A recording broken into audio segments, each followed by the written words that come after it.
Hello everyone, I am Siddharth. I welcome you at Physics Nation. दोस्तों, आज इस video से हम लोग स्फेरिकल रीफ्रैक्टिंग सरफेसेस के बारे में डिस्कशन करने जा रहे हैं। इस वीडियो को बेस बनाकर मैं आपको लेंस मेकर फॉर्मूला डिराइव करना सिखाऊंगा। ये वीडियो बहुत काम आएगी।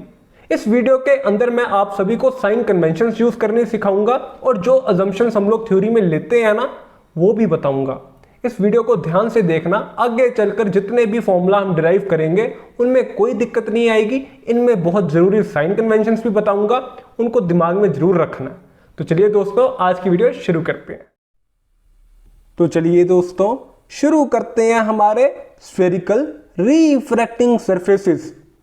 दोस्तों, इस पर्टिकुलर टॉपिक के अंदर ना एक बात हमेशा याद रखना, हम लोग एज एन ऑब्जर्वर हमेशा एक रेयर मीडियम में खड़े होकर एक पर्टिकुलर सरफेस को ऑब्जर्व कर रहे होंगे। तो अगर मैं हमारा पहला केस कंसीडर कर लूं ना, इसके अंदर एक स्फेरिकल सरफेस दिया गया है जिसका एब्सोल्यूट रिफ्रैक्टिव इंडेक्स है μ2 और ये एक तरह से ट्रांसपेरेंट इन नेचर है। इसके अंदर लाइट ट्रेवल कर सकती है। मगर दोस्तों, हम लोग एक रेयर मीडियम में खड़े होकर इस सरफेस को ऑब्जर्व कर रहे हैं जो स्फेरिकल इन नेचर है। तो दोस्तों, हमें ऐसा फील होगा कि मानो ये एक तरह से कन्वेक्स सरफेस हो। तो इसको हम लोग बोलेंगे कन्वेक्स स्फेरिकल रिफ्रैक्टिंग सरफेस, क्योंकि इस सरफेस के ऊपर रिफ्रैक्शन होगी, इसलिए ये कौन सा सरफेस होगा? रिफ्रैक्टिंग। उसी तरह दोस्तों, अगर हम लोग इस केस को कंसीडर कर लेना, इस केस में क्या है, जो ये सरफेस है ना XY और इसके राइट में ये एक डेंसर मीडियम है जिसका एब्सोल्यूट रिफ्रैक्टिव इंडेक्स में दोबारा क्या ले रहा हूं? μ2। और जो हमारा रेयर मीडियम है जहां पर हम लोग खड़े होंगे, इसका रिफ्रैक्टिव इंडेक्स है μ1। तो दोस्तों, अगर इस केस के अंदर हम लोग इस सरफेस को देखें ना XY को, तो ये ना एक तरह से हमें फील होगा कि मानो ये कनकेव सरफेस हो, ये कनकेव सरफेस हो। तो इसको हम लोग बोलेंगे कनकेव स्फेरिकल रिफ्रैक्टिंग सरफेस। तो दोस्तों, the surface which is convex towards rare medium, it is called convex spherical refracting surface. उसी तरह दोस्तों, जो सरफेस कनकेव लगेगा रेयर मीडियम से देखने पर, उसको हम लोग बोलेंगे कनकेव रिफ्रैक्टिंग सरफेस। मैं उम्मीद करता हूं कन्वेक्स रिफ्रैक्टिंग सरफेस और कनकेव रिफ्रैक्टिंग सरफेस आपको समझ आ गया होगा। तो दोस्तों, पोल क्या होता है?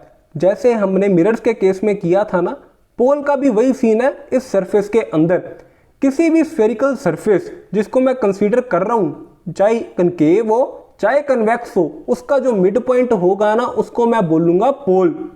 और उस पर्टिकुलर स्फेयर का जो सेंटर होगा उसको मैं बोलूंगा सेंटर। इसको हम लोग ऑप्टिकल सेंटर भी बोल देते हैं।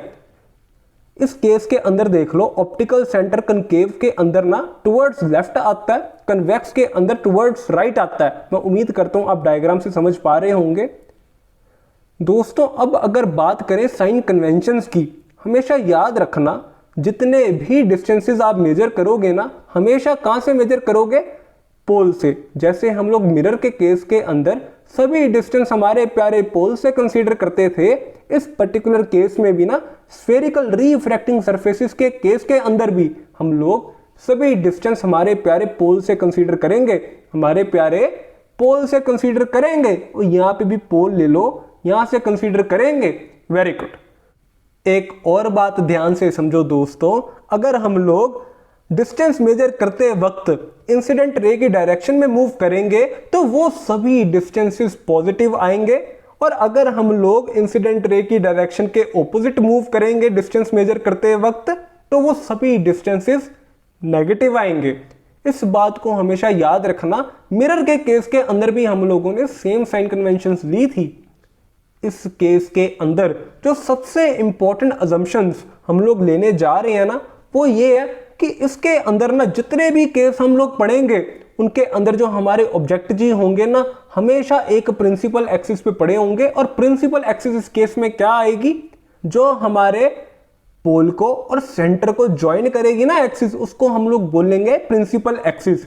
जो हमारे सेंटर और पोल को ज्वाइन करेगी वो क्या होगी? Principal axis.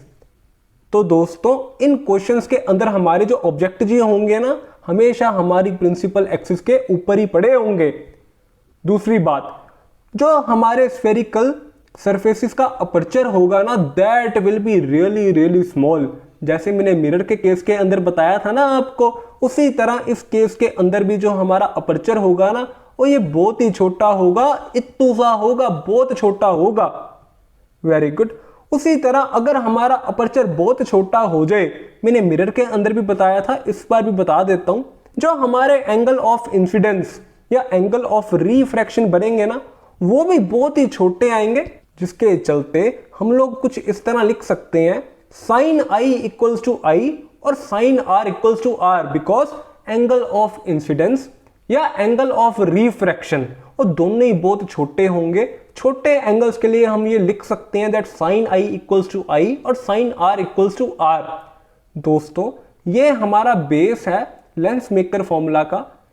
इसके बेस के ऊपर ही हम लोग सारी डेरिवेशंस करेंगे। जिसको ये चीज समझ आ गई, उसको आगे आने वाली सभी वीडियो समझ आ जाएंगी। दोस्तों, अगर आपको इस वीडियो में कोई भी डाउट है तो प्लीज नीचे दिए कमेंट सेक्शन में जरूर मेंशन कीजिए, और अगर आपको ये वीडियो अच्छी लगी हो तो प्लीज इसे लाइक और शेयर कीजिए। Thank you.